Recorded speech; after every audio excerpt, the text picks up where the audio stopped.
видовте што ни кажа високиот представник на ЕУ Жозе Борел, што ни кажа. Значи ние добивме волја за датум. Така, значи Република Можам да ви гарантирам волја.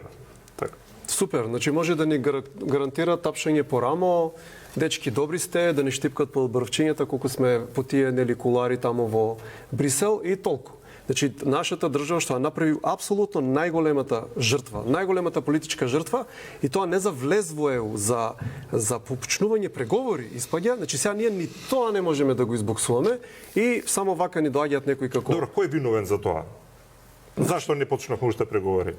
Дали сме само ние како држава, дали и меѓународната заедница, дали можевме ние да речеме како општество, како вие како политичари нешто плюс да направите тоа да се Видите, да се случи. После Преспанскиот договор нашите наивни политичари, онака морам да кажам аматери, мислеа дека со додворување на политичарите од Европската унија на западните политичари, дека они може се да издесуваат. А уствари сега се гледа дека што повеќе се додворуваш, што повеќе виткаш кичма, тоа всушност и помалку добиваш. Земи како Србија, што еве се надвор од НАТО, што еве конкретно кризата во Украина, тоа е единствената земја која што е отворена уште за трговија и небото е отворено за авиони на Руската федерација и така. Добро, но знаете по каков притисок се поради тоа. Да, ама поентата ми е, таа земја отвара поглавја во ЕУ, а ние не можеме да отвориме поглавје во ЕУ, ме разбирате? Добро, ама сега ги почнеме преговорите пред да се случат овие работи. А што мислите дека ќе им ги прекинат?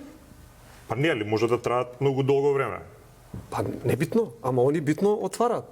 Ме сваќате што така да кажам?